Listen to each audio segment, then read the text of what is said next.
Welcome to the Washington Watch News Desk. I'm Casey Harper, bringing you today's big stories. The tragic shooting at a Catholic church in Minneapolis yesterday has gripped the nation. Mourners attended a prayer vigil at the Academy of Holy Angels yesterday for the victims of that shooting, which killed 2 children and wounded 14 other kids, along with 3 adults, according to officials. Minneapolis Police Chief Brian O'Hara identified the shooter as Robin Westman, a 23-year-old male identifying as a woman who took his own life at the back of the church. During the Mass, a gunman approached on the outside on the side of the building and began firing a rifle through the church windows towards the children sitting in the pews at the Mass. Shooting through the windows, he struck children and worshipers that were inside the building. The shooter was armed with a rifle, a shotgun, and a pistol. This was a deliberate act of violence. A video posted online by the shooter included anti-God, anti-Israel, and anti-Trump paraphernalia, along with the face of Jesus being used for target practice. The shooter's notebook had a sticker with, quote, "Defend Equality," written over the LGBT flag, along with a gun. White House Press Secretary Carolyn Leavitt weighed in earlier today. As Director Kash Patel confirmed yesterday, the FBI is currently investigating this shooting as an act of domestic terrorism and a hate crime targeting Catholics. President Trump signed a proclamation yesterday following his call with the governor of Minnesota, Tim Walz, acknowledging the victims and their families and directing flags to be flown at half-mast. President Trump and the First Lady encouraged the entire nation to join all of us in praying for the victims and their families as they face unimaginable grief and loss. Details are still coming out, and of course, our hearts go out to the victims and their families. Meanwhile, pressure against Iran's nuclear program is ratcheting up. Britain, France, and Germany launched a 30-day process today to reimpose UN sanctions on Iran over its nuclear program. The trio of countries, known as the E3, has taken the step because of allegations that Iran has failed to abide by a 2015 deal with world powers that aim to prevent it from developing a nuclear weapon. You probably remember President Trump ordered a strike on Iranian nuclear facilities earlier this year. Many countries have suspected Iran of pursuing nuclear weapons, which Iran denies. Now, back stateside, a school district in Massachusetts is facing federal investigation after it allegedly ignored parents' requests and gave a survey to kids about their sexual behavior and gender identity. The Department of Education has launched an investigation into Burlington Public Schools in Massachusetts, saying parental rights were violated. The survey in question was given to kids as young as the 7th grade, with questions like these, saying, quote, "Gender identity is how you see yourself. You can see yourself as a male, female, a mix, or both, or neither." It explains transgenderism and what it means to be genderqueer and use pronouns like they and them. The survey goes on to ask students about their, quote, "current gender identity," giving them 8 options to answer. The parents reportedly sent a written request for their kids to opt out of the survey, but allegedly that request was ignored. The DOE says the school may have violated the law. And for our last story, Cracker Barrel has been in hot water lately after their logo rebrand was not well received, to say the least. The company released a new logo earlier this month, but took major criticism and saw their stock price plummet. Amid the consumer backlash over the logo, other critics began to point something out. Cracker Barrel has embraced DEI and the LGBT agenda despite serving many conservative customers, often in red states. Well, now Cracker Barrel has not only gone back to the old logo, but they have taken down their gay pride webpage. Whether they've learned their lesson remains to be seen. And those are today's stories. I'm Casey Harper. You can dive deeper with the Washington Stand at washingtonstand.com. Up next is Washington Watch with Jody Heiss. And we're back tomorrow with more stories that matter.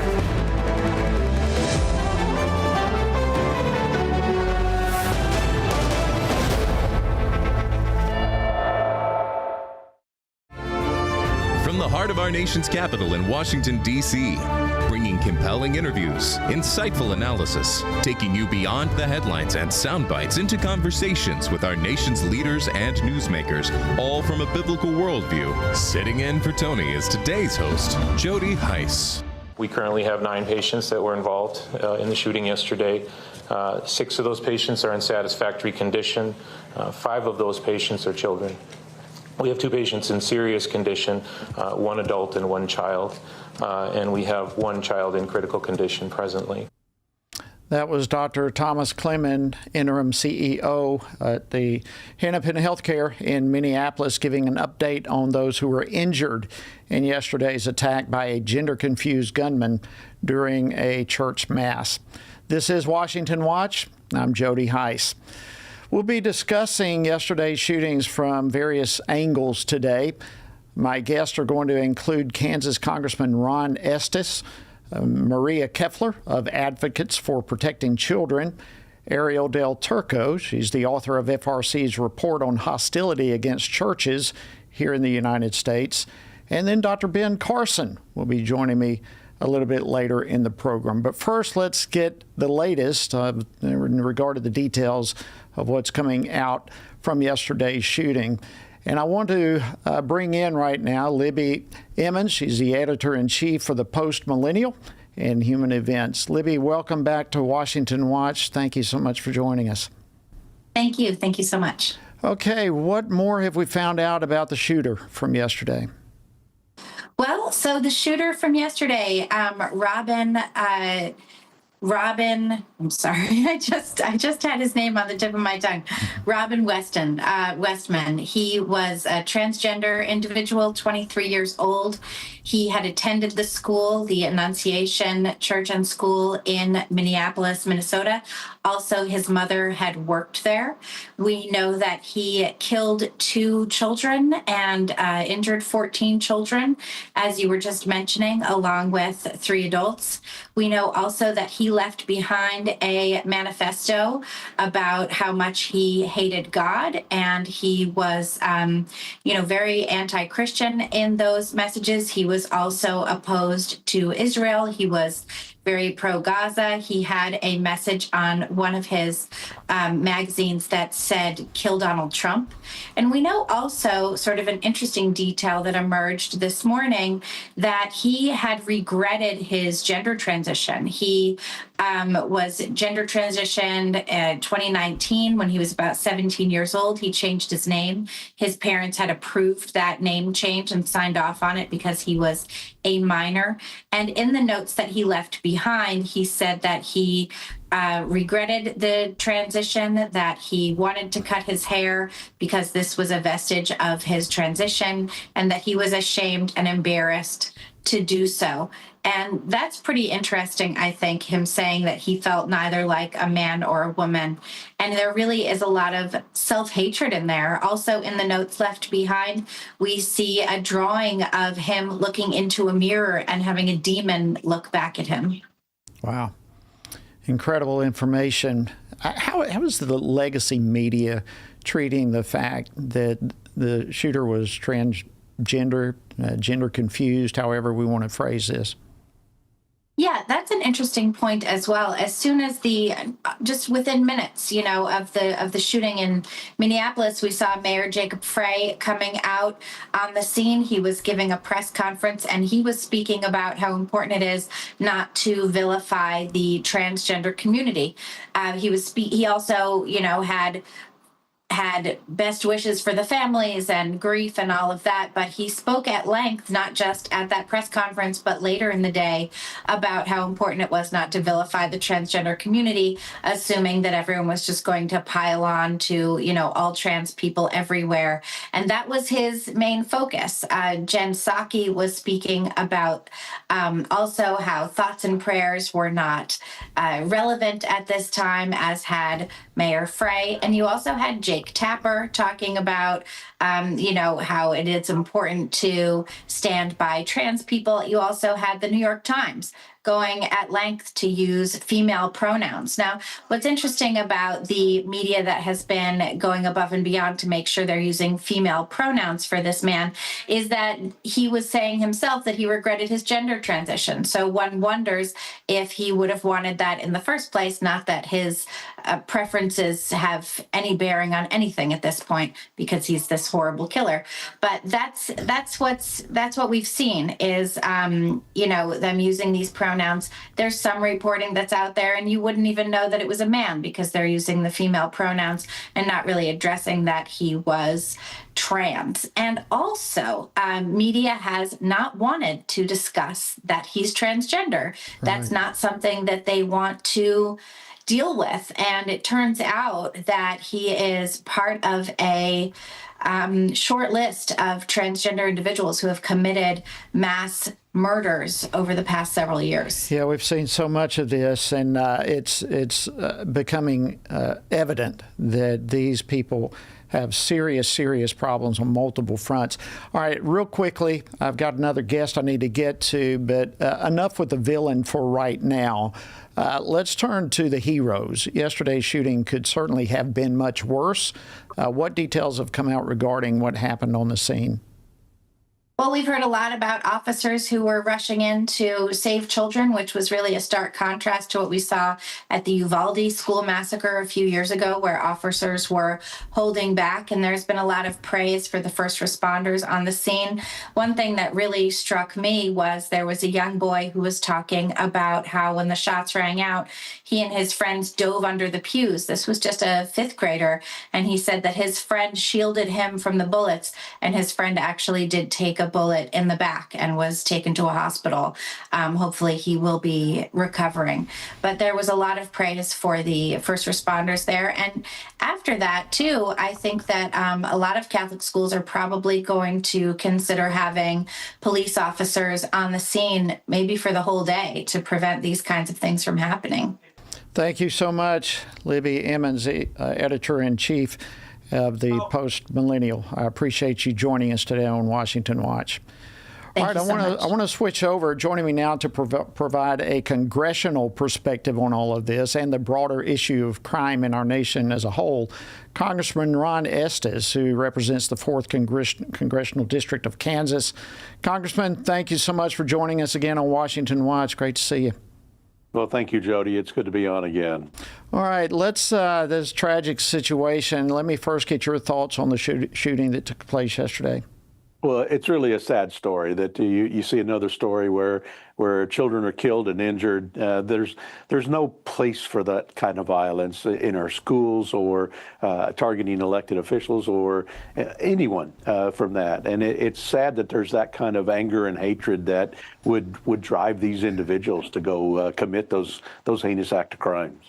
Yeah, and one of the reasons, Congressman, and all the love and respect in the world that I wanted you on with us today, this whole issue of crime has hit very close to your home. Earlier this summer, an intern there at your office was the victim of senseless violence here in our nation's capital, and he was killed while he walked down the street less than a mile from the White House. And our continued prayers and thoughts to that family. But can you just take a moment to talk about that and to tell us a little bit about that intern?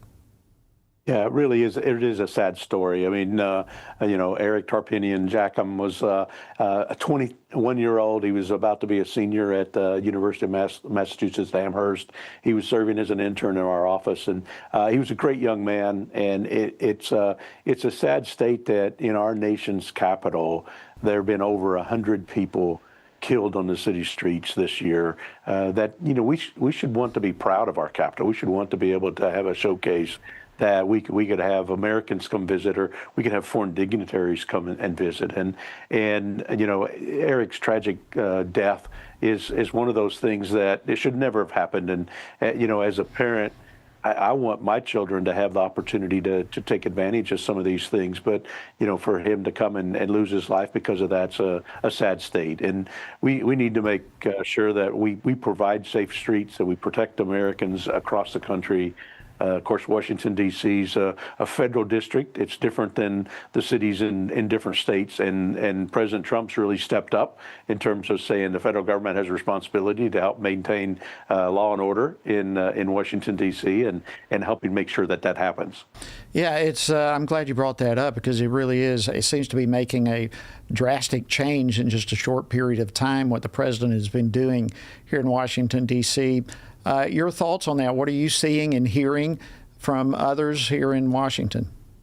Yeah, it stands out. I mean, there's a stark difference now, in the first 10 days or so that the enhanced law enforcement support from the National Guard happened. There weren't any murders, unfortunately, in the last couple of days. There has been another one just because of the crime in the streets. But, that offsets the first 7 months of the year. There were over 100 people killed on the streets in Washington, D.C., which is, worse than other capitals around the world, Bogota and Lima and Madrid and even Chicago. I mean, it's worse, 6 times worse, the rate of murders per 100,000 citizens in New York City. So between the murders rate about 27.5 per 100,000 people and the carjackings and car thefts about 840 per 100,000 people, we want to make sure that the streets are safer, and the president's been doing a good job. We've seen a marked decrease.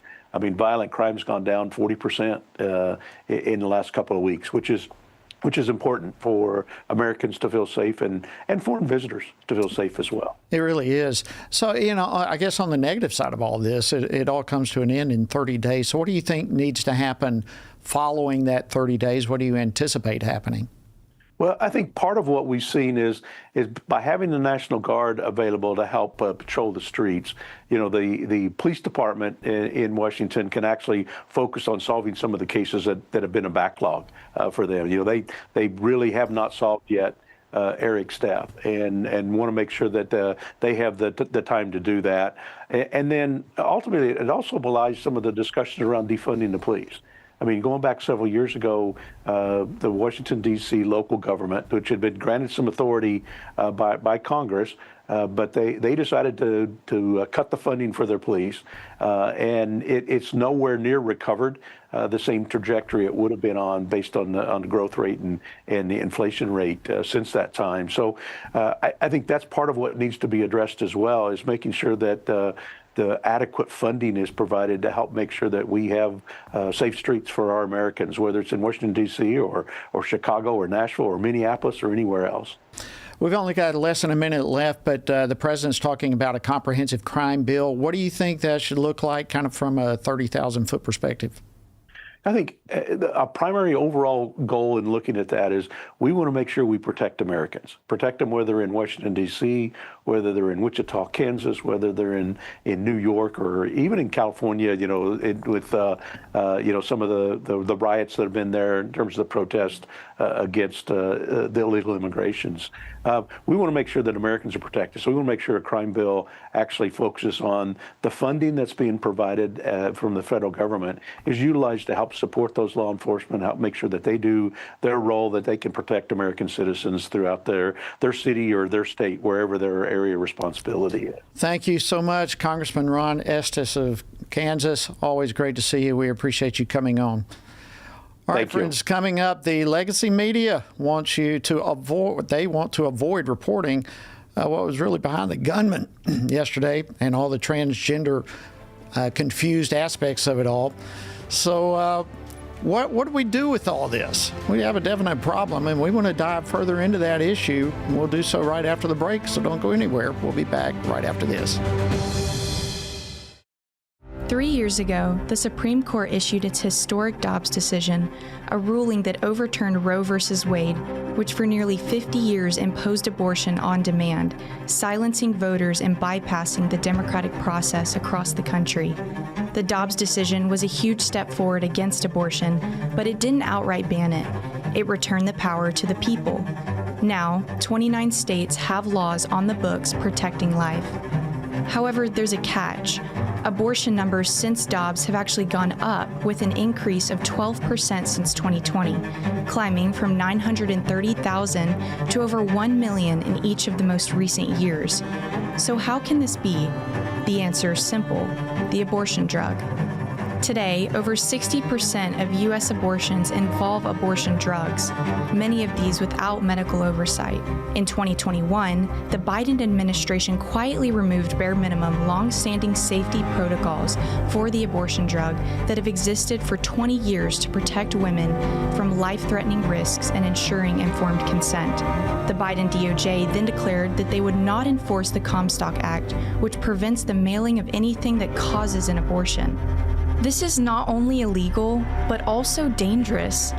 A study shows nearly 11% of women who take the abortion drug end up in the emergency room with serious complications.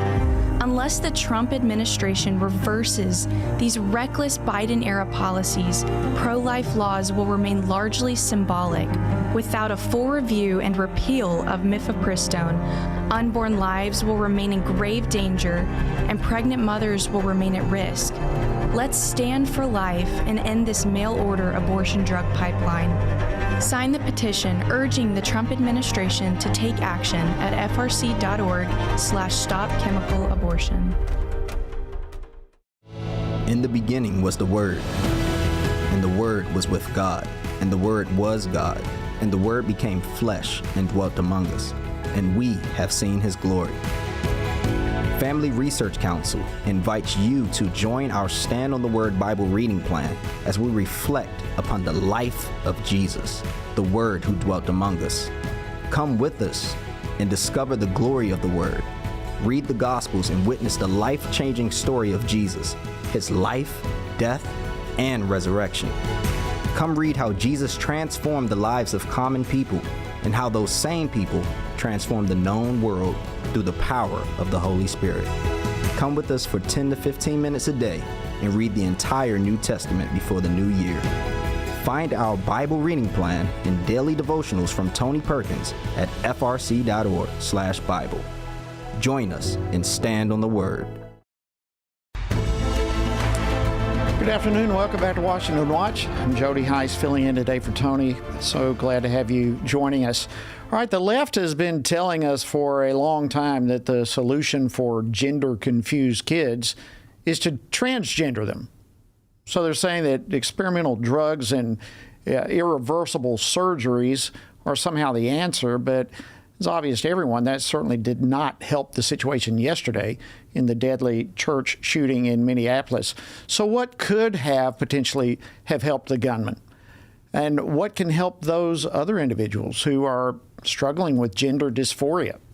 Well, joining me now to discuss this is Maria Keffler. She's co-founder of Advocates Protecting Children and author of Desist, Detrans, and Detox, Getting Your Child Out of the Gender Cult. Maria, welcome back to Washington Watch. Thank you for joining us. Back. Well, listen, I don't know if you heard a while ago, I had Libby Emmons on with me, and she mentioned that in the manifesto yesterday, the shooter actually had written that he'd regretted transitioning, saying that he was tired of being trans, that he wished he had never brainwashed himself and so forth. So the left is trying, I guess, probably to say that those comments are coming from an outlier in the trans community. But what can anyone honestly say in regard to medicating and mutilating children, that somehow that's the solution for gender dysphoria? Yeah, it's not. There's nothing healthy about the current path that kids are being put on if they express any kind of gender confusion. For decades, watchful waiting was the standard of care, where if a child thought, they'd rather be the other sex, you'd wait, help them get through puberty naturally. And the vast majority of these kids, when they go through puberty, they align with their birth sex. There's no data supporting the affirmation model, which I don't even like to call it affirmation. That's too positive of a word. It's really appeasement. And we see thousands and thousands of people detransitioning. I'm not even exaggerating. A few years ago, if you looked at the subreddit dtrans, r/dtrans, there were a couple of thousand people in there, which is quite a lot. I just went and checked today, and there's 57,000 detransitioners. So we know this is not a healthy path to put kids on. What we find is this really is cult-like. This man was correct that he was brainwashed. I don't think he brainwashed himself. I think he was brainwashed by public schools, social media, smartphones. A lot of private schools, unfortunately, are doing it too. It's throughout the culture. Any problem you have, they say you'll be fixed by transitioning, which is not the case. We need to be speaking truth and love to people who have mental health issues. This is a mental health issue. Kids, even young adults, people who are doing this, they're hurting. They've got something wrong, whether it's autism, mental health issues, prior trauma, something's wrong.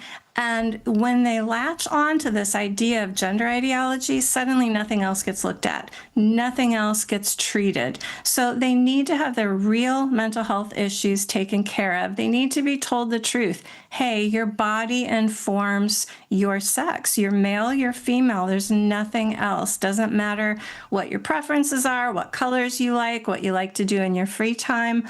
You're a man, you're a woman, you're a boy, you're a girl. That's truth. And then the love that comes alongside that is let's figure out what's really hurting you and get that treated and fixed. So that's really what needs to happen. So what do you say to those who would equate parents, and I'm going to use the same term you did with the same bit of dislike for this phrase, but what do you say to those who equate parents who refuse to be gender affirming, that they're bad parents, or to do so is even child abuse? Well, that's part of the cult, right? Cults do a number of things to recruit and retain their followers. And one thing is to vilify anybody who doesn't agree with the cult dogma. And that's what we see happening when you're called names, transphobe, hater, bigot. Those are just thought-stopping devices to try to get you to stop thinking deeply about what the cult is doing. It's hard on parents. I talk to parents all the time who are dealing with this. The kids can be really militant, really angry. The neighbors, they sometimes are losing family members who disagree. But I'd like to speak to parents who are going through this. We're talking about your child's health. We're talking about their future. We're talking about their fertility. As hard as it is to take a stand on truth, it's always the right thing to do as long as you are coupling it with, hey, I love you. That's never going to change. The fact that I disagree with you about this is not evidence that I don't love you. In fact, it's evidence I love you so much, I'm not willing to let you hurt yourself. And so I'm going to do what I think is right to try to help you so that you can get back to good health, back to understanding what reality is. That's very important points there. Let me ask you this, moving on from the transgender issue itself, you're talking about talking with parents. Would you have recommendations of perhaps how parents may need to or want to talk to their children about school shootings? What kind of advice would you give there? That's really hard. And I would say it depends on the age of the child. The younger the child is, the more careful you need to be about not scaring the child. If we're talking about a kindergarten, first grade, second grade child, if they don't know about the school shootings, I think I would really hesitate bringing it up. If a young child comes to you and says, that they've heard about this, with the younger kids, I'd say, up to 10, 11, 12 years old, focus on the safety. There are some people in the world who are really broken, and sometimes broken people try to hurt other people, and that's awful. But your mom and dad and your teachers, we're all doing everything we can to keep you safe. We're going to keep you as safe as we can.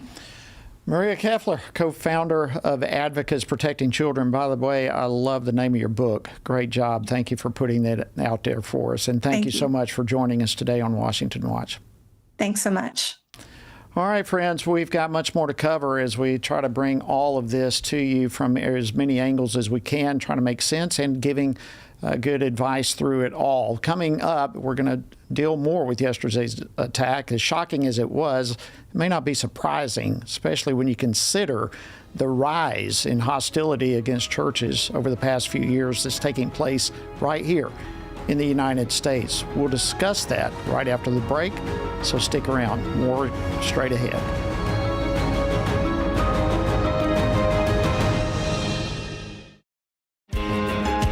Download the new Stand Firm app for Apple and Android phones today. You can join a wonderful community of fellow believers. We've created a special place for you to access news from a biblical perspective. Read and listen to daily devotionals, pray for current events, and more. Share the Stand Firm app with your friends, family, and church members. And of course, stand firm wherever you go. At Family Research Council, defending the family isn't just a mission, it's our daily calling. Every team member at FRC uses their God-given talents to stand for biblical truth, protect life, and uphold religious freedom. Here at Family Research Council, we face many threats to the family, threats that have been with us for some time. Abortion, the gender ideology threat, the attacks on marriage, the attacks on parental authority, and the attacks on religious freedom. We have to promote, support, strengthen, and incentivize family growth so families take their place in society in a place of honor. I'm defending the family by working in the Center for Biblical Worldview to provide cutting-edge research and resources for pastors, ministry leaders, and Christian parents. Through my work at the Washington Stand, I passionately defend what God has defined for marriage and family. I don't see the Washington Stand as just a place to talk about cultural events. It's a place to share biblical truth. It's a perfect outlet to advance and defend what God has defined as good, true, and beautiful. Because of you, we're able to frame things in such a way that help Christians stand for truth on the things that matter most, like life, faith, family, and freedom. Thank you for standing with us. Thank you for your support. It is so critical to the work that we at Family Research Council are doing day to day as we support and strengthen the family. So thank you. Thank you so much for joining us today on Washington Watch. Welcome back. I'm Jody Heiss, filling in today for Tony. Well, we're covering a lot of the news regarding yesterday's deadly shooting and cowardly shooting, the attack at the Annunciation Catholic Church in Minneapolis. Well, long before yesterday, here at FRC, we've been calling attention to multiple acts of hostility against churches in the United States. And in fact, earlier this month, FRC released the newest edition of the Hostility Against Churches report. So as shocking as yesterday's shooting was, in many regards, it's not a surprise. We are seeing the rise of this type of violence. And joining me now to discuss this is Ariel Del Turco. She's the director of FRC's Center for Religious Liberty and author of that Hostility Against Churches report. Ariel, thank you so much for joining me. I appreciate you coming in here with the studio. Good to be with you. Okay, so we've got Kash Patel over the FBI now looking at what took place yesterday and calling it an act of domestic terrorism. But when we look at this, according to the report that you came out with, this certainly is shocking. But is it that surprising to you that we're seeing yet another attack? Yeah, well, in our report, this past year in 2024, which is the most recent year we have data on, we found 415 incidents of hostility against churches. And compared to 2018, when we found 50, that is a massive increase over a small amount of years. And we really think that this just represents the tip of the iceberg, because we are only identifying incidents that have already been publicly reported. And we know that there are so many that churches just don't even bother to report. So many acts of vandalism, arson, destruction of church property, and in a worst case scenario, a shooting like this. Yeah, so let's go into that. I don't think there could be any better timing for your report to come out than right now. with what we're seeing, and particularly what we saw yesterday. And we've been seeing a rise of this going up and up and up. So when you're talking about all these hundreds of incidents, you just mentioned a few of them. What are some of the biggest incidents? What are we seeing happen the most, expressing hostility, and kind of lay out for us what's taking place against churches? Well, certainly the worst case scenarios are incidents like we saw this week with the shooting at Annunciation Church and School. It's interesting that the FBI is investigating this as an act of anti-Catholic bias. And I think that's a really encouraging sign that the administration is paying attention to this issue. They're recognizing there's hostility against Christianity, and in this case, Catholics in particular, and they're taking that very seriously. In this case, we saw, obviously, it's targeting children during prayer, during their Mass for their school day in a Catholic church, shooting through a stained glass window, just as horrific as you can possibly imagine. But this shooter was very openly disdainful of Christianity and Christian symbols. He had a picture of Jesus attached to a shooting target in his room, and he was posting videos about this. He had a magazine for one of his rifles that tauntingly said, "Where is your God?" So there was so much animosity in this case against Christianity. So this is, I think, one of the worst incidents we've seen. So do we have any idea, Ariel, what we see the trend, and the trend is frightening. I mean, it's just on the rise exponentially. What is behind that? Do we have any clue?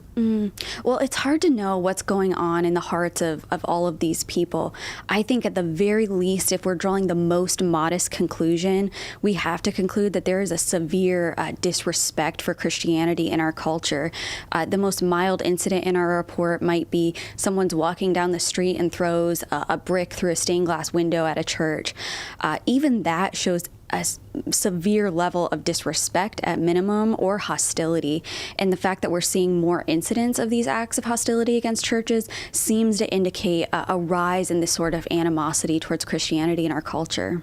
Well, you mentioned specifically that this seems to be more directed towards the Catholic Church. But it's broader than that. It's against Christianity as a whole, and the disrespect that's out there.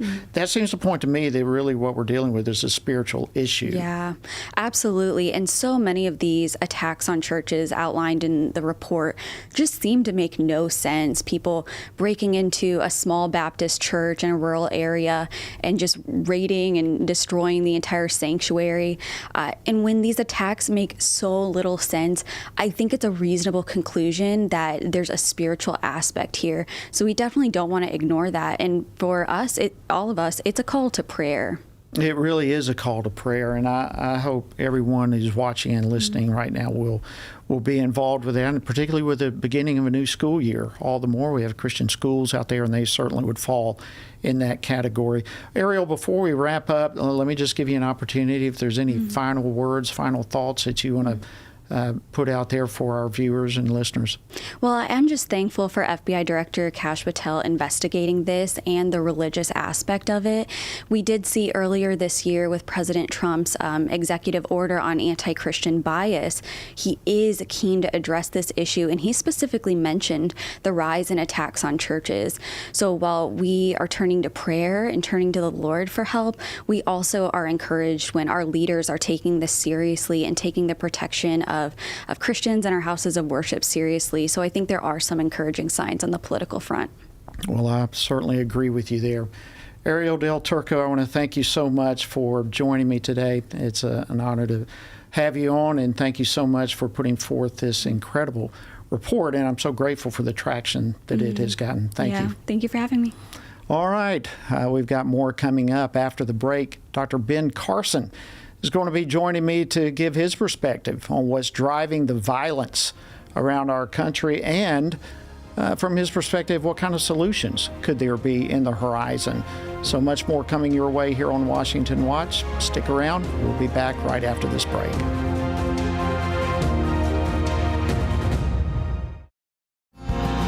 Family Research Council is committed to advancing faith, family, and freedom from the East Coast to the West. So FRC is going to Southern California for this year's Pray, Vote, Stand Summit, October 17th and 18th at Calvary Chapel, Chino Hills. Join us for this powerful gathering of Christians desiring cultural renewal and spiritual revival.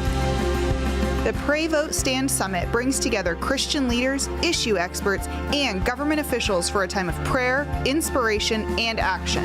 Together, we will seek God's guidance for our nation and engage in meaningful discussions on the intersection of faith, government, and culture.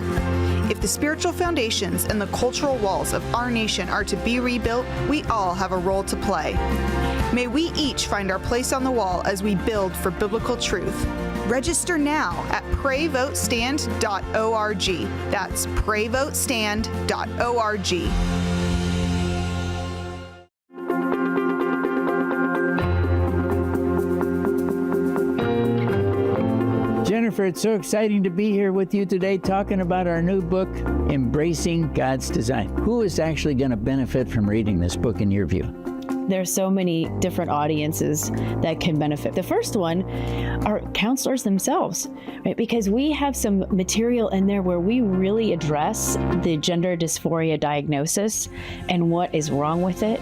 We have information for people who are wanting to go back to embracing God's design for their life. This is really magical to have the therapist and the individual who suffered come together and write about why this is happening and why we're seeing this. And we brought all of that experience to the table. We want to see people walking in the fullness of who God has called them to be and not a false identity. Order today at embracethedesign.com. How should Christians think about the thorny issues shaping our culture? How should Christians address deceitful ideas like transgenderism, critical theory, or assisted suicide? How can Christians navigate raising children in a broken culture, the war on gender roles, or rebuilding our once great nation? Outstanding is a podcast from the Washington Stand dedicated to these critical conversations. Outstanding seeks to tear down what our corrupt culture lifts up with an aim to take every thought and every idea captive to the obedience of Christ. Whether policies or partisan politics, whether conflict in America or conflict abroad, join us and our guests as we examine the headlines through the lens of Scripture and explore how Christians can faithfully exalt Christ in all of life. Follow Outstanding on your favorite podcast app and look for new episodes each week. You're tuned in to Washington Watch. Thank you so much for joining us. I am Jody Heiss filling in today for Tony. Just a real quick reminder before I bring on my next guest. We want to make sure that you are aware and that you are registered to join us for the upcoming Pray, Vote, Stand Summit. It is going to be taking place October 17th and 18th in Chino Hills, California this year. You can learn more and you can even register by visiting prayvotestand.org. That's prayvotestand.org. And while I'm at it, I also want to encourage you, if you don't already have it, be sure to download our Stand Firm app. To get it, you can go to the App Store or go to Google Play, wherever it is that you get your apps, go there and get the Stand Firm app. You can also do it a simple way by texting the word app, APP, to 67742. All right, to close out today's program, I want to dive deeper into the roots of the issues that we're talking about today. You know, when we look at events that, like what took place yesterday, when we look at events like that superficially, we come up with superficial solutions. And we've got to have more than that. We need to look at these issues more deeply. So joining me now to kind of look at all of this under a microscope, so to speak, is Dr. Ben Carson. He's the founder and chairman of the American Cornerstone Institute, a name that's familiar and loved to all of us. Dr. Carson, welcome back to Washington Watch. Great to have you. Thank you, Jody. It's very nice to be with you. Okay, let's. I want to bring this issue up first because this was offensive and yet it is very enlightening. When you have, say, former Biden White House Press Secretary Jen Psaki yesterday, she drew attention negatively for the most part. But she put out a tweet saying that people need to stop it with all the thoughts and prayers. And then Minneapolis Mayor Jacob Frey made a similar remark. Let's start with this. What's your response to the belief out there that we don't need to be praying and we don't need to be calling on people to pray? Well, if you were Satan, isn't that what you would say? I think the lack of decency and faith is manifesting itself very strongly now. But, when we look at what's going on in our cities, it's not hard to understand why we have so much violence going on. Obviously, the key to all of it is faith in God and a relationship with Him. But let's put that aside for a moment and just talk about human nature. Little children, when they aren't disciplined, they become monsters. And basically, that's what they're doing with the things like cashless bail. People are doing horrendous things, and they're back out on the street before you can get the paperwork done. Well, needless to say, it's encouraging people to act in a way that is creating a great deal of havoc in our cities. And it doesn't need to be that way. If it were run well, if the city were run well, though, guess what? There wouldn't be a reason to try to fundamentally change it. And there are those who want to fundamentally change who we are. They don't like the system that we have. They don't like our Constitution. They don't like our Bill of Rights, our Declaration of Independence, our faith, our sense of community, our sense of liberty. They want to control everything. That can't happen if things are running smoothly. So stir the pot. Give people license to go out and do all manner of things. I've got a list here of ridiculous things that people have done and been right back out on the street the same day. And that frightens everybody. It certainly does. But the other thing is, why are these young men so easily manipulated into doing bad things? Well, God created us. He gave us the plan for families, a mother, a father, and children.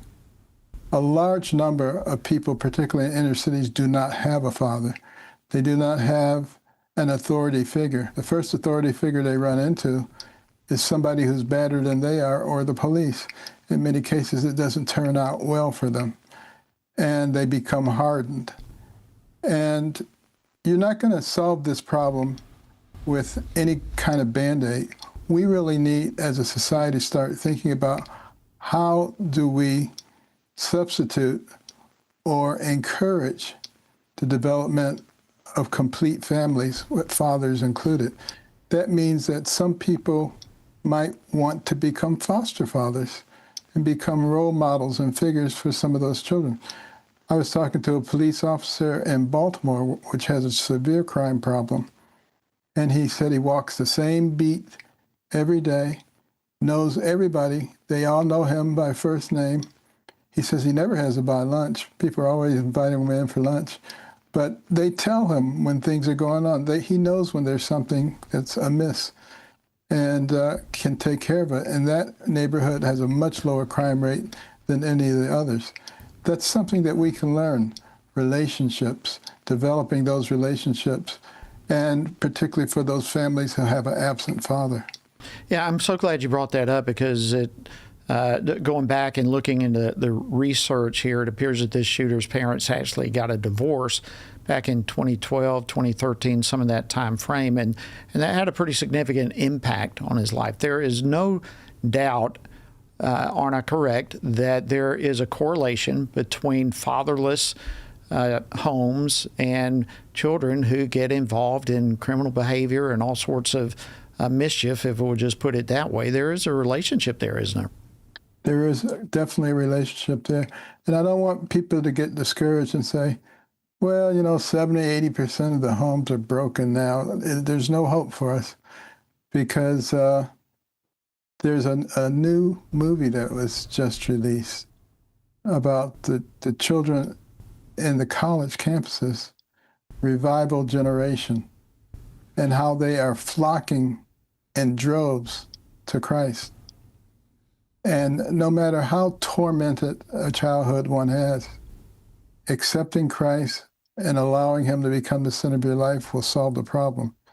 So there are two things we need to be concerning ourselves about. How do we create an environment that helps to foster the development of families again? And how do we stand up for our Christian beliefs? You know, for too long a period of time, people have stood in the corner and let the left dictate everything and just sort of kept their mouths shut. It's time to open your mouth. And, you know, that will encourage other people to get involved too. Amen and amen. Extremely well said, Dr. Carson. You know, we hear a lot, and I kind of introed this time with you, we hear a lot about superficial solutions to many of the issues that are facing our country. But in this particular topic, the superficial solutions of medication, actually mutilating children who are suffering from gender dysphoria. We talk about, on a broader scale, gun control to stop shootings, but there's not enough attention to what you're talking about right now, which is the root of the problem, that which is driving violence around the country. And at the heart of it, it's a spiritual problem, and it must be dealt with spiritually. Your thoughts? Well, unless that happens, we're dead in the water. You know, our country is much too strong to be overcome militarily. But the Marxists and those who want to fundamentally change us have a secret weapon, and that is division. Divide and conquer on the basis of race, age, income, gender, political affiliation, religious affiliation, have each other, at each other's throat, canceling each other. And when we do that, obviously we make ourselves very vulnerable. That's why Jesus said, a house divided against itself cannot stand. So we have to realize that we're being manipulated. And all you have to do is go back and look at things like the Congressional record, January 10th, 1963, where Congressman Herlong of Florida read in the 45 goals of communism in America. You'll see all the things that are happening now. Gaining control of the school system so you can indoctrinate the kids, gaining control of the news media in Hollywood so you can change the culture, destroying the family, particularly the role of fathers in families, taking God out of everything, changing the real gospel to the social gospel, and making sexual perversion normal, natural, and healthy. The list goes on and on. This is the way that they're trying to conquer us. And unless we wake up, which I am encouraged, particularly what I'm seeing on some of the college campuses, I think we have a fighting chance. Wow. Great news. Let me throw this out to you. I wanted to give this question to you just because of your background as director of all your medical background and your expertise in so many areas and your service at Johns Hopkins. But you know a lot about medication. Is there a possibility, or could the drugs, the hormone treatments that are being prescribed to these gender-confused patients, could all of that in and of itself be further complicating the mental instability of people like the shooter that carried out the acts of violence yesterday? Well, we certainly have not done any controlled studies on that, but one would have to be thinking about that, particularly since there's been two mass shootings of this nature that have been carried out by transgender people. You know, which comes first, the chicken or the egg? But it is definitely something to look at, the way these people are being manipulated. And I'm not sure that the majority of people who think that they're transgender are actually transgender. But if you start taking someone who is very suggestible, like a child, and very vulnerable, and tell them, you might not be a girl, you might not be a boy, and not having their parents' input, it's not going to be long before they start thinking, you know, now that you think about it, I think I am a girl. That's the boy saying, or vice versa. that's really nothing short of child abuse that's going on in our society. And we have a responsibility to do everything we can to stop it, and not being afraid, not being intimidated, because that's one very successful tactic of Marxists: intimidate the opposition into silence while you carry on your nefarious purposes. That's what's going on in our society. Yeah, and what you just described, I think we see a lot of that. The shooter yesterday was obviously depressed, has been for years, and had some exceedingly disturbing thoughts that have been taking place for years. And clearly, transitioning was not the solution, as many at least on the left have been claiming. And so the left comes in a situation like this to the parents many times. We've heard this over and over. And they will say that the choice is between having a dead son or a living daughter or something along those lines. What about having a living son? What about really helping these children rather than transgendering them? Your thoughts on that? And it's not necessarily the parents' fault. I know a lot of people say, well, if you had the right kind of environment for them, they were growing up properly, and you were praying with them and reading the Bible, that wouldn't happen. That's not necessarily true. Teachers, educators have an enormous influence upon a child. And, they can very easily plant those seeds. It was Lenin, Vladimir Lenin, who said, "Give me your children to teach for 4 years, and the seed that I sow will never be uprooted." They realized that if they could get in there early while the ground is fertile, they can sow all kinds of seeds in there, and you can have the most beautiful home environment, but it's going to grow like a weed. And that's why it's so important. Parents and guardians know what's being taught in those schools. Go to the meetings, talk to the teacher, get elected to the school board, take responsibility. Don't just complain and hope that somebody else will take care of the problem for you. Well, it looks to me, you say the parents, you don't blame the parents. I don't either. There are many instances just taking the information that they are being given. But even the shooters, like in the case yesterday, and others like them, in some regards are also victims themselves, and perhaps victims of medical malpractice. We've got to look at this whole scenario of what's taking place, and the doctors who have vowed to do no harm, are they in fact doing harm by pushing transgender surgeries? We've got about a minute left. They're doing a great deal of harm. And I'm not exactly sure how they can do it, having taken the Hippocratic Oath. But by the same token, how can they kill little babies and do all manner of horrible things? It's because they have a heart problem. They need to let love into their hearts so that they care about their fellow human beings. Because many of the doctors, they totally know that shooting up these children with all kind of hormones and changing their natural growth patterns is not a good thing. And yet, they make a lot of money. If you took the money out of it, guess what? It would stop. Nobody would be taking that risk if they weren't making a ton of money. And I hope that that's going to change in the near future, because there's been enough light shined upon it. And there's been some professional shaming of people who actually do that. And I think that's helpful for us as a nation. Wow. Dr. Ben Carson, always an honor to speak with you, sir, and thank you so much for joining us today on Washington Watch. That's a powerful point right there that also is not being brought up very much. You follow the money trail, and a lot of times you'll get to the bottom of a lot of things. Love of money is the root of all evil. Yes, sir. Dr. Ben Carson, founder and chairman of the American Cornerstone Institute. Thank you. That's all we have for today. Hope you have a wonderful evening. We'll see you tomorrow here on Washington Watch.